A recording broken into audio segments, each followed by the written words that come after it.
Good morning, everyone, and welcome to this part 2 of my previous Curriculum of Fear episode. I apologize for the ambush nature of this broadcast. Timing today and circumstances beyond my control kind of contracted the ability I had to make this a more set-up kind of thing, and I wanted to get it out of the way before the week got too late. And I've got other things going on this week. So again, apologies to you, apologies to P-Dog on the chance that I'm stepping on his toes. That was not my intention because he's broadcasting either right now or in the relatively near future. And I hate, if I know that I can avoid it, I hate broadcasting at the same time as my friends, but such is the way of things. So hopefully go watch P-Dog, come back to this, vice versa, whichever you prefer. But here we are. Yes, this is part 2 of looking at a podcast by the National Association of Independent Schools, 2 individuals from that association, and then 2 teachers / educators / administrators that they're talking to about introducing DEI practices into their schools and classrooms. Last episode was mostly a bunch of softball questions and glad handing and everything, until one of our speakers started talking about themselves and categorizing herself as a white woman who came from an independent school herself, and how that somehow told her and informed her how to assess, presumably both herself and anybody else who shares those attributes. That's when things started to get interesting. And I'm wondering, as we get further on into the discussion, and we've got about maybe a quarter left of the podcast, if, as someone in the previous chat put it, the more rope they hand them, will they hang themselves? How far will they go in trying to explain themselves and possibly get more clear on what they mean and what they intend? So all that is preamble, a few hellos, and then let's get right into it. Jaeger Pony, good morning. Fun time bats, absolutely degenerate. Too many syllables for my mouth this morning. Thank you. Shiogorath, Ryan R., Alyssa Halcomb, good morning. Good morning. Ryan R. says he missed the first episode. Well, you might be okay in skipping it. I don't know. I guess it all depends. For the sake of context, we have 4 people talking, 2 people from the NAIS, and then 2 teachers / administrators that they are interviewing. Ostensibly interviewing, because most of the questions are, again, just sort of like, some of the questions were direct, but the answers are almost always just couched language and prevarication. But anyway, let's get into it. We're starting where we left off at 3250. I'm going to back up just a little bit on the off chance that there's something relevant in the prior moments before. Okay, so let's get in. That puts us at 16 minutes left on the broadcast. I'm going to go hopefully until it's over with, and then I got to get back to real life stuff. So there we go. Here we go. The profile of a lot of heads of school, but I don't know how we can fulfill our responsibilities if we're not willing to stay in that messy middle and keep making mistakes and knowing that growth will come from those mistakes, but it is going to be hard. And if we take the notion that both you and Cal, even Tim, when we were talking about and thinking about John Powell's work and the expansive nature and the ongoing nature of DE&I work, there's no question that our sense of competency is going to hit speed bumps because we're meeting new people, we're experiencing new things, we're learning new cultures, all of those kinds of things. Yeah, so basically making excuses once again for the fact that there are no rules to what DEI looks like. It's always changing. There's never one way to do it. There's no answer to it. If you cannot define what you're aiming for, then anything goes in trying to achieve it. Right? Except we know what they're aiming for. They're just not willing to say it out loud. They keep trying to make excuses for themselves or dodges. We know what you mean. You've got racial and or gender and or orientation quotas that you're trying to aim for in your classrooms, your schools, your administration, your staffalty, as the lady put it in the previous episode. We know what you mean, but you keep like trying to dodge around it. It's very bizarre. And again, it either shows that you have no idea what you're talking about, or you do know what you're talking about, and you feel a sense of shame about what it is that you're proposing. And so that the tension of learning and creating learning communities that support the work is really important. And so often, one of the things that comes up by way of criticism of equity DE&I work is a bifurcation between that and educational excellence or academic excellence.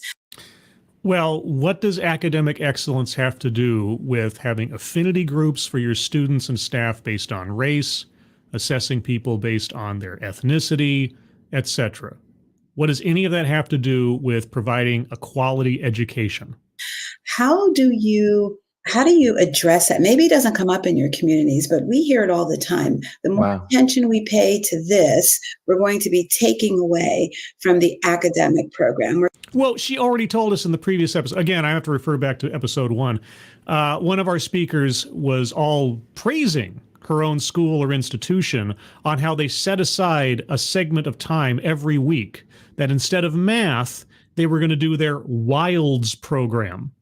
Remember this? I forget exactly what the acronym stood for, but effectively it was for learning, wisdom, something, whatever. It was all social emotional learning stuff and quasi CRT kind of focus. That's what that was. They brought in quote unquote experts on things that had nothing to do with academics and had everything to do with psychology or DEI. And they were setting aside time that could have been used for teaching academics for teaching this nonsense. So they've already confessed that they've done this. It's not something that they can protest against now because they already say that they're doing so. They're sacrificing education for DEI. So I can't wait to hear the answer on this one. Like, how do you answer like those concerns since it's the thing that you're actually doing? We're going to be taking away. Students aren't going to be prepared for college. How do you address that with families who don't see the inherent nature of DE&I as part of education? How do you convince someone that focusing on race is necessary for a quality education? By all means, let me know. If families are viewing this work as a special interest and is seeing it as a special interest, and if it's posited as a special interest, then it's failing in and of itself. So, it's not a special interest? Oh, okay. Well, what is it? What do you think it is? You think it's part and parcel with a well-rounded education?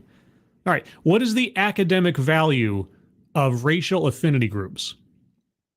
I'd really love to know, what is the academic value of racial affinity groups? But I think that's part of it, like getting that out of the way. The other piece is really going back to the world. I mean, the interconnectedness of our world. You know, even schools are so regional and different areas of the world that might not be very diverse at all. Even single binary gender schools. I mean, you're going to enter the world. And the world is not that. And so if you feel like, every single educational outcome of any school out there fails if it doesn't see the world that we're entering. And the world that we're entering is a diverse one and in-depth diversity. Even on the surface level, if you look at a school that it looks like, oh, racially, it's one racial identifier. Even it's a gender-based school and it's one socioeconomic. Even in that instance, if you really dig into what we're learning about cognitive difference and so on, you're like, wow, there's a lot of stuff there. And cognitive difference. Okay, so you would, I'm guessing from our speaker's statement just then, that he would be opposed to the idea of HBCUs, historically black colleges and universities, right? Colleges and universities that are considered and promoted and effectively praised for their single race focus, right? Because that's not reflective of the world around us, okay? So obviously education is detrimental in a situation where there's not enough of different looking people around you. You cannot learn history, mathematics, reading, writing, and so on at an excellent level if you don't have people who don't look like you around you. What? Okay, well, interesting. And then cognitive. What was that again? Cognitive differences. I dare to question. Was that implying that people think differently based on their skin color? What? I hope that's not what he was implying. Diversity, even on the surface level, if you look at a school, that it looks like, oh, racially, it's one racial identifier. Even it's a gender-based school, and it's one socioeconomic. Even in that instance, if you really dig into what we're learning about cognitive difference and so on, you're like, wow, there's a lot of stuff there. And if you're not engaging in that work, period, you're not preparing students for the world they're entering. I would love to know what he's talking about when it comes to cognitive difference as relates to diversity. I would love to know. He just says, and a lot of stuff there. What kind of stuff? I don't know. The implications to me, and again, maybe I'm just biased, seem a little sinister, but I don't know what he means because he didn't explain himself. So you're failing. Completely agree. Thank you. Oh. Jesse, what are you thinking about? Completely agree. I just don't think that the world that anyone who's paying attention to exists in any structure that can allow us to see building cultural humility skills, building collaboration skills, building communication skills, building self-awareness skills as anything but critical. You're not talking about that. You're not talking about communication skills. That's not what you're talking about. You guys have been talking about specifically race and gender, assessing people on race and gender, dividing people up on race and gender, evaluating people on race and gender. You did it to yourself. You said that because you're a white woman, there are certain things that are expected of you and or certain things that you expect other people to possess. You had to learn humility because you were a white woman. So again, white women are inherently arrogant, self-possessed. Is that how you see other white women? Is that what you assume them to be or think or behave as? Because you have those elements in yourself as an individual? You're not talking about communication skills. You're not talking about basic socialization. You're talking about assessing people on what they are and instilling that in the children in your classrooms and in the faculty. You're conflating nonsense with relevant things that are beneficial to children growing up. Yeah, communication, socialization, self-evaluation, but not on the basis of things that they have no control over. But that's what you're promoting. You're running for cover under legitimate things for your illegitimate philosophy. Skills for success in college and career. And every CEO who is interviewed, every labor force study that you pay attention to is going to point to that so clearly. Point to what? What, the need for communication skills? Yeah, that's universal. The need for self-awareness and community building? Yeah, that's universal. What does that have to do with race? What does that have to do with gender? And you look at colleges, you look at what colleges are really looking for, you look at the challenges that exist on college campuses, you look at the challenges that exist in the workforce. And we've seen that magnified through COVID extremely. What? We need to serve our students. We must be giving them skills beyond core academics. Well, yes, and those come about as a result of just mingling with other people. But your responsibility is not to train these children to assess people on the basis of race.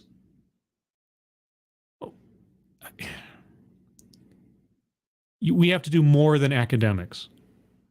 Yeah, well, academics is the first thing. Other things grow out of that, but your focus should be academics. And also, you are not the parents. You are not their parents. Our students at independent schools are excellent learners. Are they? Just reflexively? Okay. Why? Because their parents paid the tuition? They're excellent students. They are going to get those core academic skills. We do not have to question that. You don't have to question that. Your responsibility is seeing to the academic condition of your students, and they're just going to get it. Well, you just take it for granted. They're just going to get it. Okay, so we don't have to worry about that part of it. We don't have to worry about their comprehension. We don't have to worry about their retention of these things year over year. No. That's fine. What's really important, what we know that they will not retain without our help, what we know that they will not possess without our glittering guidance, is the ability to move through the world and interact with people and not be racist, right? In these schools. What we have to question is, are they going to get everything else they need? And that's where our commitment to wellness, our commitment to equity conversations, our commitment to understanding what an individual student's responsibility is, not just to themselves, but to their school community and their broader community, is what is going to change the world. You are not their parents. The peripheral interactions or benefits they may have in socialization, or you as just seeing to part of their day, may have some benefits. Just interaction, learning how to be quiet, learning how to respect others' time and things. These things might come about naturally as just interactions in a classroom. But outside of that, the philosophy, the ideology of how the community is supposed to work, how you're supposed to see other people and live in the world and so on and so forth, that is not your job. You are teachers. You are not gurus. You're not therapists. And you are not their parents. And I can't imagine many people in this country looking around and saying that we are in a healthy space as a country. And oh, okay. Why is that? How do you assess that? What do you mean? Healthy space, how? And what is your solution? How do you see it as not healthy, and what is your cure? And some of these exact issues are the driving force of that lack of healthy community and culture. And so this is our opportunity. And it's not an either or, it's a yes and. But Caroline, this is our opportunity. You see your students as your opportunity. Not as students, but as an opportunity to change the world. Brought up the word humility first, and Jesse, you touched on it in terms of framing it as cultural humility piece. She brought up humility insofar as relates to her gender and her race. By implication, that her gender and her race inherently makes her unhumble. And so she had to learn humility. Because just by dint of her nature, she didn't have such a thing at first. She had to learn how to do that because of her race and her gender. One of the things that's missing in the way schools are doing the work are those that are charged to do the work sometimes lack the humility in relationship to doing the work. Oh, okay. Lack the humility in doing the work. Listen to this freaking mantra, the work. So reverential, so just like all-encompassing, the work. Okay, yeah, so what does a lack of humility look like, and what exactly is practicing quote-unquote humility look like? I can't wait to hear this one. And it becomes problematic because if you play that defensive game of, no, this isn't this, I didn't make an error. I didn't make a mistake, right? Well, what if you didn't? What are you talking about? If somebody accuses me of wrongdoing and they are wrong, why shouldn't I be defensive? If somebody accuses me of wrongthink, why shouldn't I be defensive? Why should I just just capitulate? You did something wrong. You're in the wrong. You thought wrong. You said wrong, etc. I'll just bow my head, nod and accept. I was wrong. Is that humility, or is that just acquiescence? Right? There's no community being built. You think back to your family. How many disconnects have you ever had with your family? And every disconnect brings you closer and closer. Every friend, deep friend you've had moments. And those are the moments that allow for the community to grow and learn together, right? But we need to approach the work with humility, because approach the work with humility. Oh, you mean the humility of always being right? The humility of encountering a parent who has questions about the utility of DEI in an educational setting and you have to convince them that they're wrong because obviously, why wouldn't this be beneficial in an educational setting? That kind of humility? Oh, okay. Well, tell me more about your humility.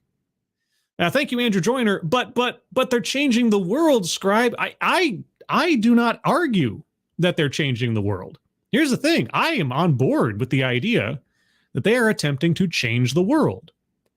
They're attempting to change the world in the evil version of Superman flying backwards around the earth and turning back time.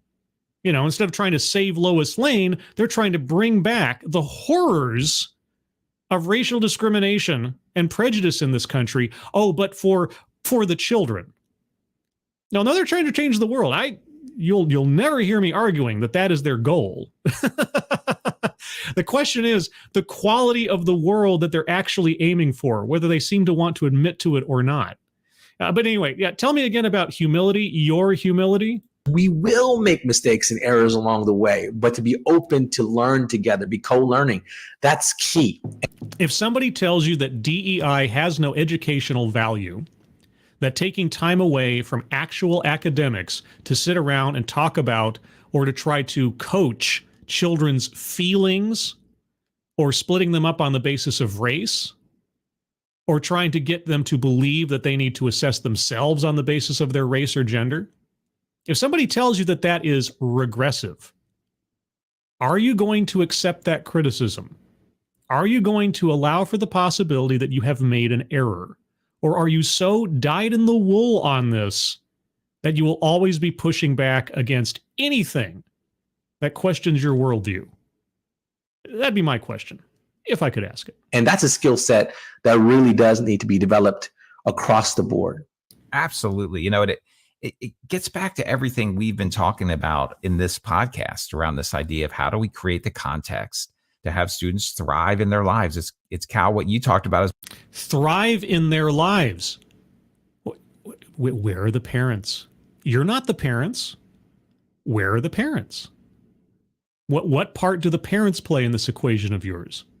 So far, it's been the parents show up and they have some doubts about it, and we have to sell them on this because we know better than they do. Because we're the teachers, we're the leaders, we're the change makers. As being sort of the purpose of education, right? This idea about life. And it makes me also think about, Jesse, the work you're doing with iSeen and the work that how experiential education factors into this idea of being sort of part of the world, right? This idea that we open students to experiences that really do let them connect in a more broad way. I wonder if you want to speak to that, because for me, this is all connected. This is all, I think it's so much what you talked about, right? Cal, you mentioned this.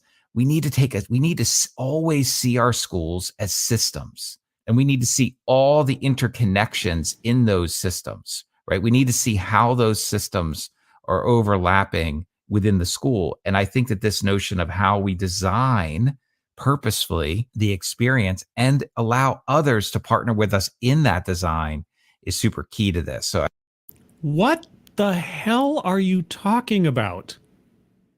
We have to see our schools as systems and how those systems overlap with one another. And what do you mean? Give me an example. How is your school a system, or in the way that you're interpreting it? What? Everything's connected, guys. This all matters. Everything matters. Everything we do. It's all related to one another, these systems within systems. Okay. That sounds like cultish gobbledygook. Do you have something actionable you'd like to give us? I don't know, Jesse, I'd love to hear more about how experiential education maybe can also help us further this work. Experiential education. Okay, maybe that's outside my wheelhouse. Is that a real term? Is there something that distinguishes experiential education from regular education? Like my sitting in a classroom and the teacher giving us a lesson on history or math or science or something. I mean, barring my being in a coma at that time, I'm experiencing education. So what does experiential education mean? Do you think they'll tell us? Absolutely. Well, I think one of the big things we've done a lot of reflection of at Bosque School is, as a school, we've had a long commitment to doing professional development, being really intentional and looking at curriculum through a lens of equity. Intentional equity lens, which means what? Being intentional. Equity lens. Tell us. And yet what we find is that we continue to bump up to some of the same challenges. Like? And so our commitment from a staffalty side is to get out of the head and get into the heart. Yeah, because when we were talking earlier about how, we're trying to make the argument of how all this stuff is somehow academically beneficial, well, we're going to get out of the head and get into the heart. We're going to talk about our feelings, not about logic, not about reason. Okay, what does that mean, lady? What do you mean get out of the head and get into the heart? And I think at the end of the day, to really truly be able to make progress in our communities around equity, around belonging, this is not head work. This is not academic work. So when earlier the lady asked, boy, how do you respond to people who talk about this bifurcation between education and DEI work? Because obviously they're both so important and they're so intertwined with one another. Oh, well, you see, what we have to do is we have to get outside of this mental stuff and separate the two. I mean, they're all conjoined, but we really have to work at them on separate levels. Okay, what does that look like? What? I know I'm not going to get an answer. I asked the question anyway. On the ground, on a regular day, if you're doing this work on a heart level, literally, what are you doing? What actions are you taking? Who are you talking to? And how are you talking to them? About what? What does that actually look like? Are we ever going to get specificity on these things? What exactly are you telling the students? What exactly are you forcing the staffalty to do? This is not read a book and take a test and check the box. This is an experience, and Cal just spoke about the cultural humility side of this, that we can only learn by opening our hearts and opening our ears. What? To the experience of others. The experience of others. Give me an example. You sat down with student X to open your heart and your ears to their experience. And then what? What happened? What educational value does this have? How much time out of the student's day do you spend opening your hearts and your ears to listen to other people's experiences? I mean, aside from something like it's Parents' Day, or it's bring your parent to school day or something, or show and tell. It's like, hi, my name is Mr. Jones and I'm a fireman. And as a fireman, I do this, that, and the other. And you're listening to somebody's experiences and learning something. Okay, I mean, there can be educational benefit in listening to someone teach you something about something based on their experiences. What do you mean? And to the realization that we never will truly be able to understand the experience of others. What? You'll never truly be able to understand the experience of others. Well, in the sense that, no, if someone goes through something, you weren't in their body, you don't have a time machine, you don't have a body swap option. Yeah, true. You'll never actually know the experience of anyone else. Right? That's where empathy comes from.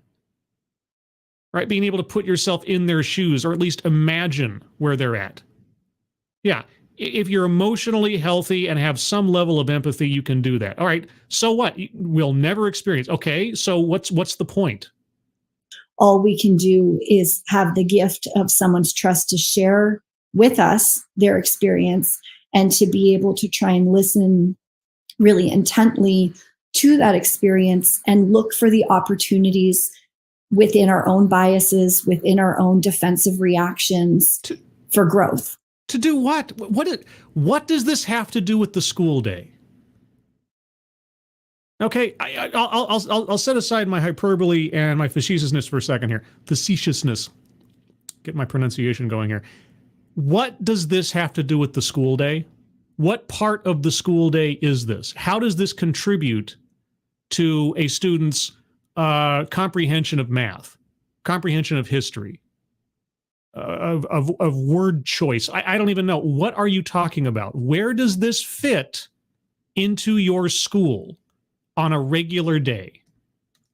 And so a commitment in this work from the head to the heart feels critical to really break down the dynamics and the harms that I think replicate within our communities. Even if you have a really diverse book list, even if you've hired a faculty that feels as reflective as possible of your student body, if you're not really leading and learning from the heart, those same harms just keep replicating.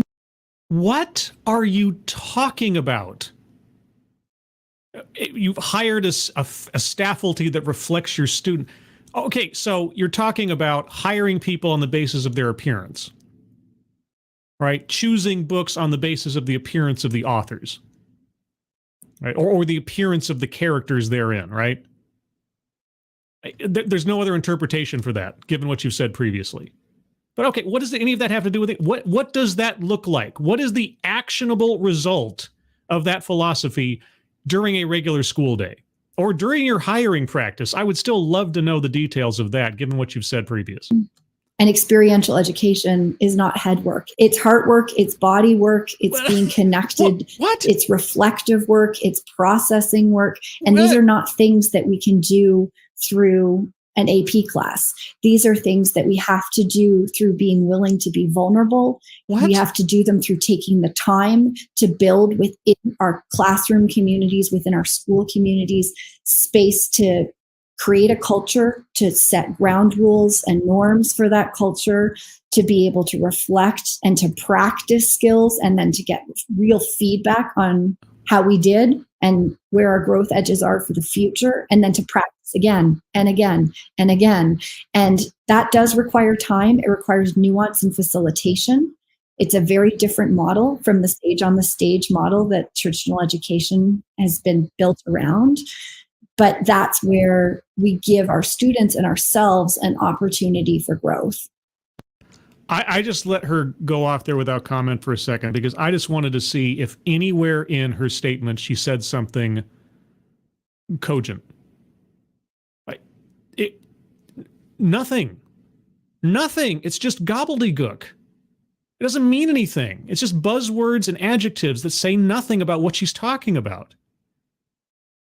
What does it actually look like? What does an experiential education system look like? What do you do in a classroom to affect this?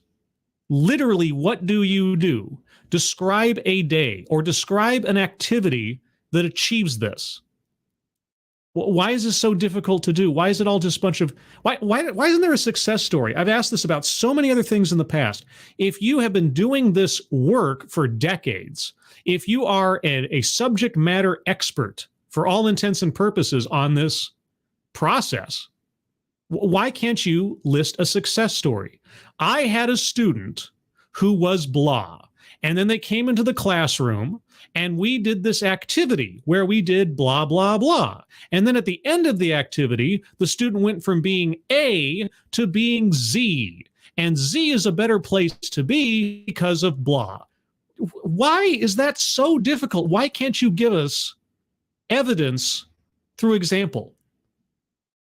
It's all high-minded words, terms, and notions with nothing definitive, nothing concrete. Every time. Why aren't you proud of the work you've done in your school and can give us an example of how you succeeded in your mind? What? I'm reminded, Tim, you and I are both big fans of John A. Powell, and I'm reminded of John Powell's work as Jesse and Callian talk about the head, the heart, the body. It sounds kind of cultish, doesn't it? Because he talks about bridging, right, and breaking, and the behaviors that help us either go inside to make the connections that we need to ourselves in order to be better, and at the same time make those connections to others. If I took this audio out of context and I told somebody who hasn't been watching this and I said, I want you to listen to some members of a New Age religion describing their process and how they work with each other in their commune. Do you think anybody would question me on that framing, given what we're hearing? You think anyone would go like, that doesn't sound like New Age cultists or something? Do you think that their first reaction would be, those aren't cultists, those are educators. Those are teachers at schools. Good Lord. What this conversation has talked to me about is this notion. And I love, Jesse, your point about this is work we're always doing. We're always in the bridge building business.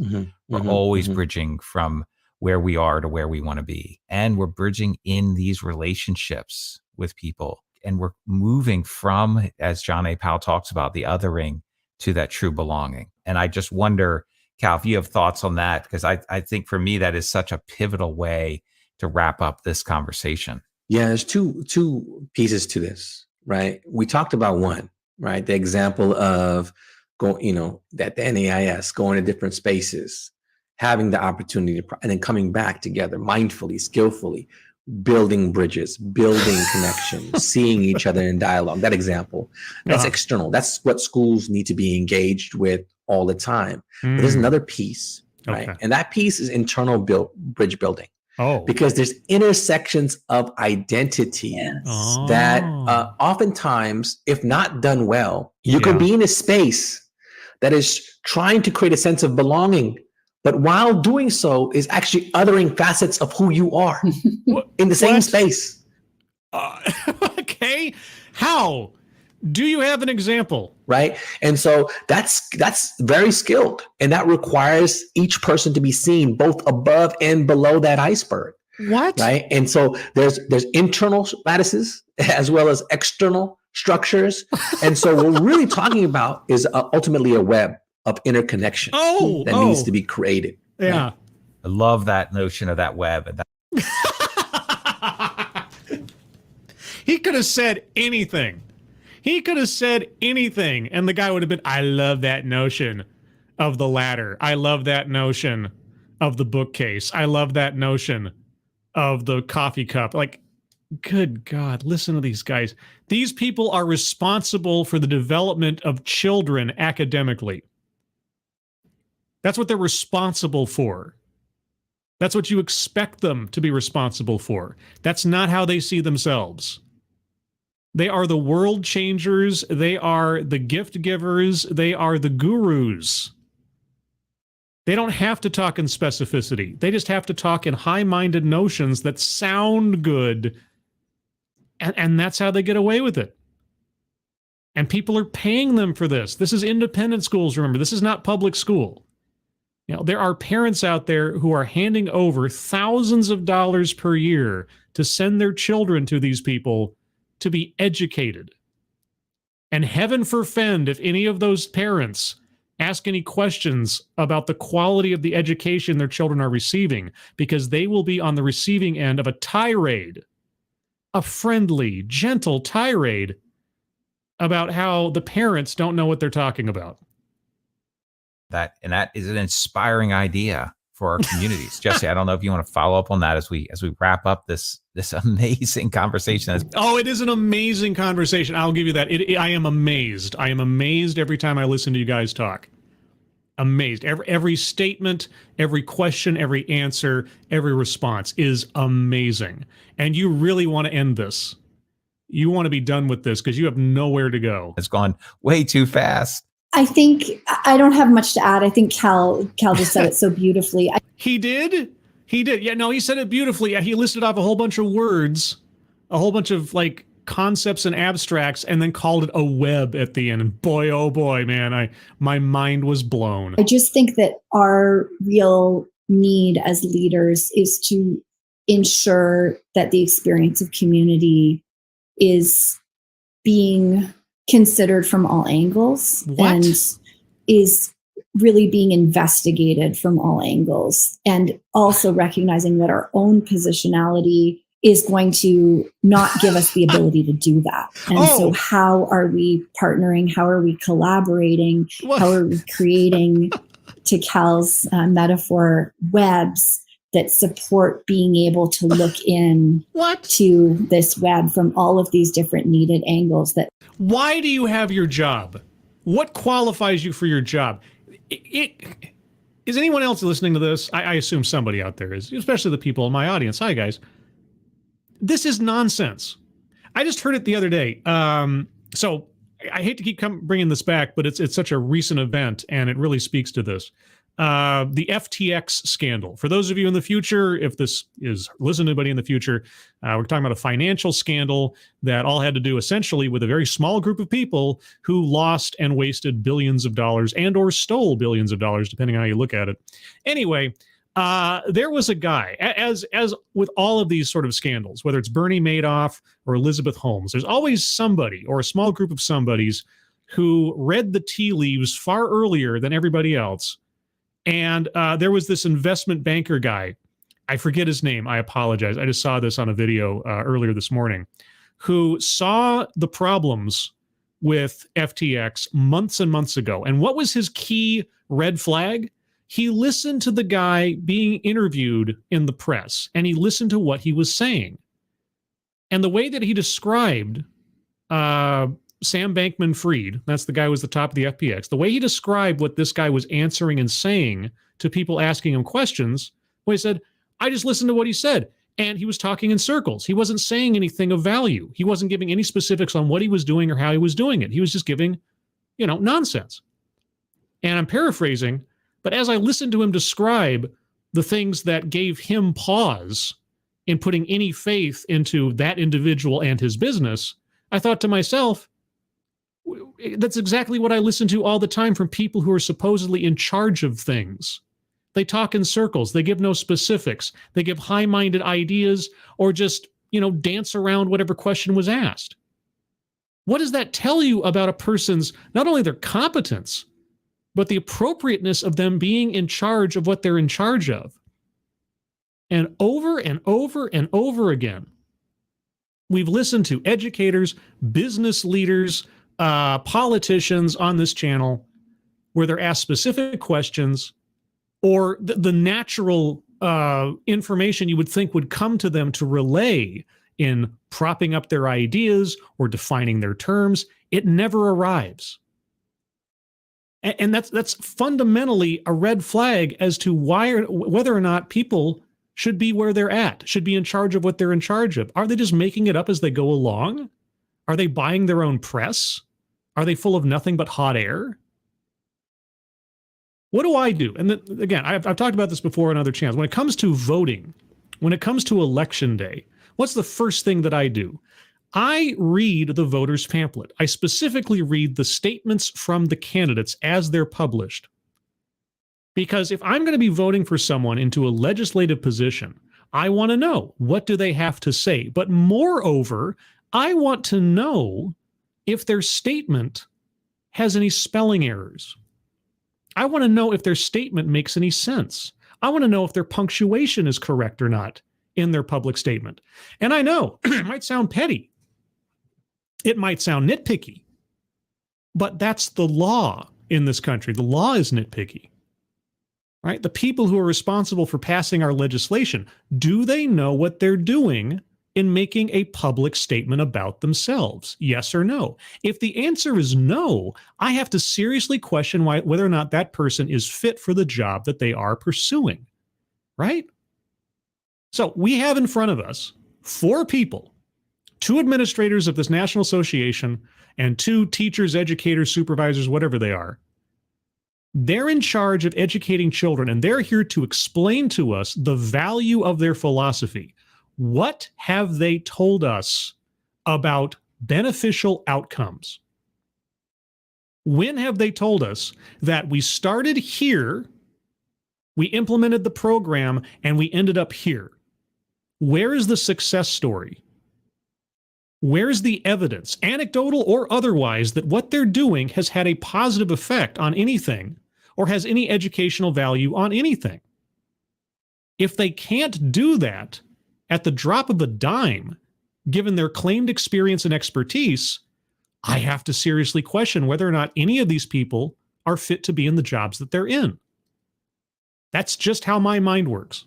that honor and respect and reflect the richness of our communities, and getting authentic data from those different angles and receiving that authentic data with humility and with a growth mindset, and really being willing to reconsider potential changes that Cal spoke about some of those earlier in the conversation that might be necessary Like what? to shift some of the dynamics that might currently be existing that are not creating that sense of belonging.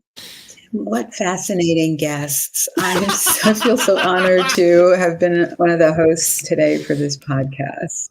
Absolutely. And Cal and Jesse, thank you so much for spending some time with us today. What an incredible, incredible journey. Oh, yeah.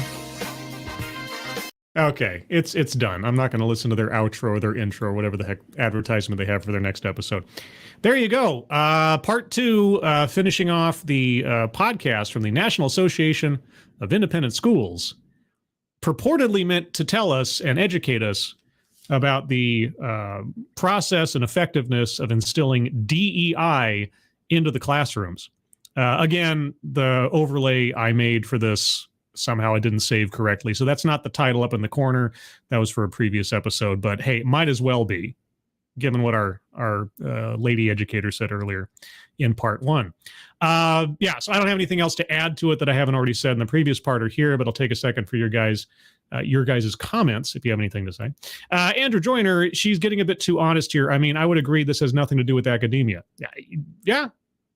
She except that it has everything to do with academia. Depending on which part of this podcast you're listening to, either this is as integral a part to academia as reading, writing, arithmetic, but on the other hand, we have to treat it as a completely different animal that's not inside our head, but in our heart.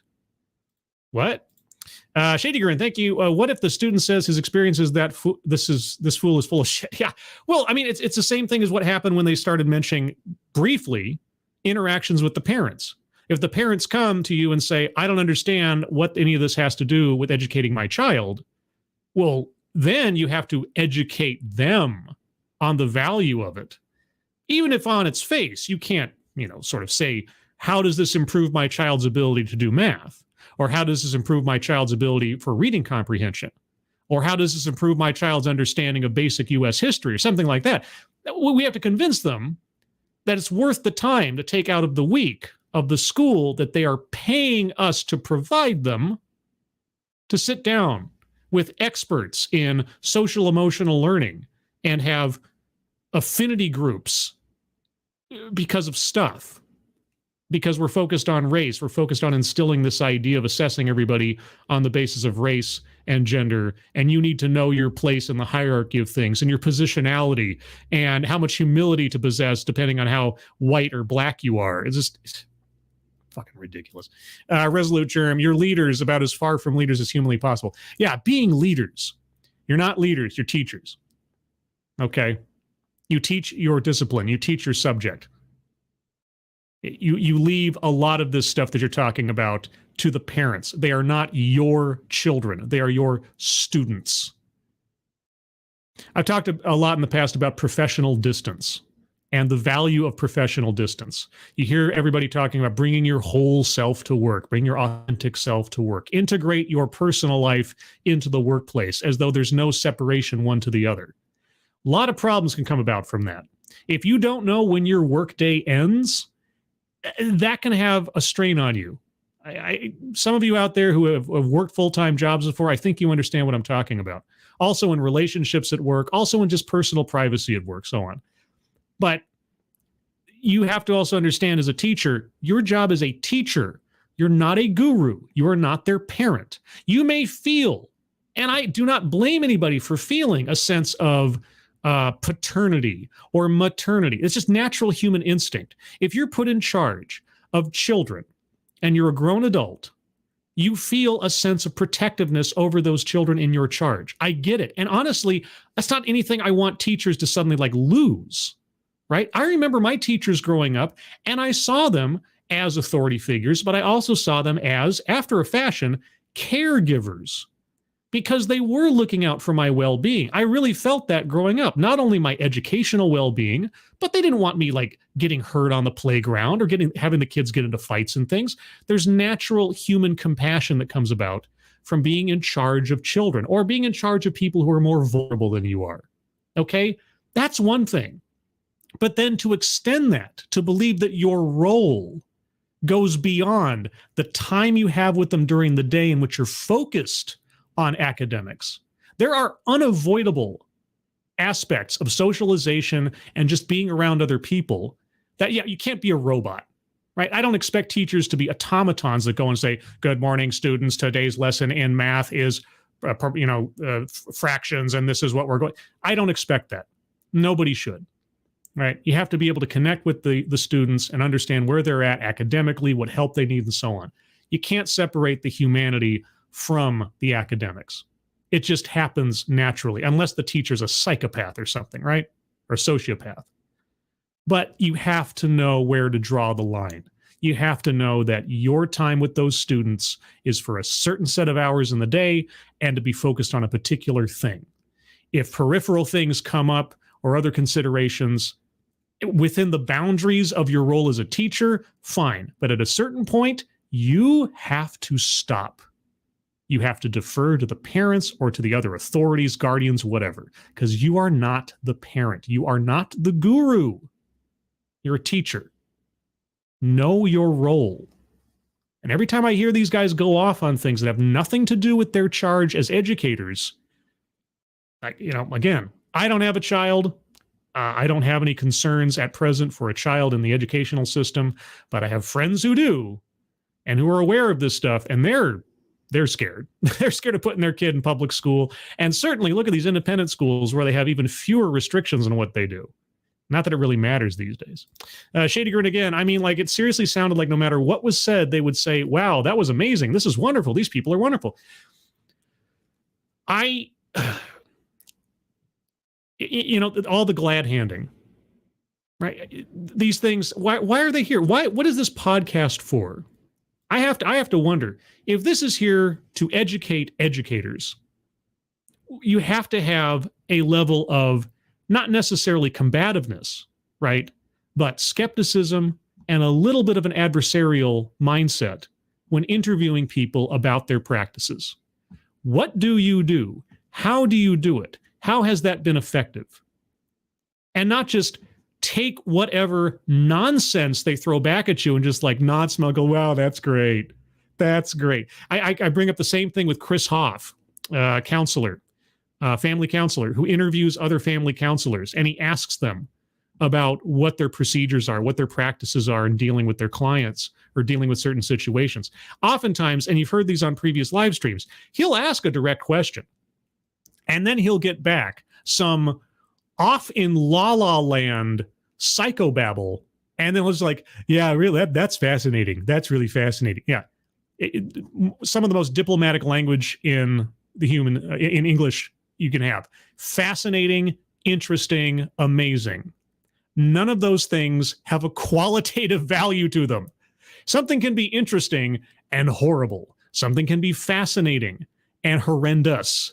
It doesn't say anything about the quality of the answer you got. It's a dodge. It's all it is. It makes you sound like, I don't know, you've been paying attention, and you give them a pass. All you're doing is giving them a pass to actually telling you what's going on. I wish these things were far more adversarial. Again, not hostile. They don't have to be hostile. But just if you ask somebody a question, you hold their feet to the fire till you get a clear answer. Or you take their non-answer as their answer and let them know that that's what you're doing. Let's see. Big time. Sorry, teachers teach, parents raise children. That should be it. But these days, the teachers don't know where that line should be, and they cross it, and they think that that's their territory now. They planted their flag, and anybody who questions them on it is obviously they lack empathy, or they lack vision, or they don't have humility, or they don't understand the value of this, that, or the other, or they're doing their children a disservice by encouraging them to be whatever, evil in some way, shape, or form. Because our way of thinking is the right way of thinking. A couple more here. Austin, a Dodge, we talking Aspen or Ram or Neon or what?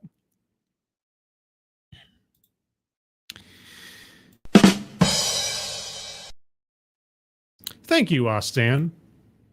I needed a dad joke as it pertains to parents. And one more from Andrew Joyner. Unfortunately, they don't see themselves as just teachers. They are changing the world, changing society. They are activists, and they want their students to be activists. Yes. They see their students as opportunities to create change makers, because the teachers know what the right way to think, the right way to behave, the right way to assess the world and the people in it. They know what the right way is, and they're going to impose that on their students. And anybody who questions it, they're wrong, and the teachers have to educate them on why they're wrong and why the teachers are right. Especially if it's parents. I mean, if a parent comes in and has concerns about the education of their child, obviously the parents have no idea what they're talking about. The teachers are the end-all be-all. No parent could possibly have a perspective or a concern that a teacher is bound to listen to. But anyway, everybody, thank you so much for joining me for this ambush stream. I apologize for the complete lack of notice. I was on time crunch, and speaking of which, I've got about 10 minutes until I have to do something else. So with that, everybody, thank you again for joining me. Moderators, thank you for keeping an eye on things, even though everyone here is so well behaved. You have very little to do. Everybody who donated, thank you so much for your generosity. Really do appreciate it. Everybody who participated with your questions and comments, thank you again. If you'd like to hear more from me, you will find me at my regular time, because I only do these things once in a while off the cuff, regular time at Thursday, 6 p.m. Pacific, 9 p.m. Eastern, for another episode of TED Excellence, where I'll take a look at another off-brand TED Talk for enlightenment and fun. I call it Fun. Enlightenment. Everybody have a good rest of your Tuesday, is what it is. Have a good rest of your week. Hope you're all safe and well. If you are not well, please get well soon, and I'll see you on the next one. Take care. Bye-bye.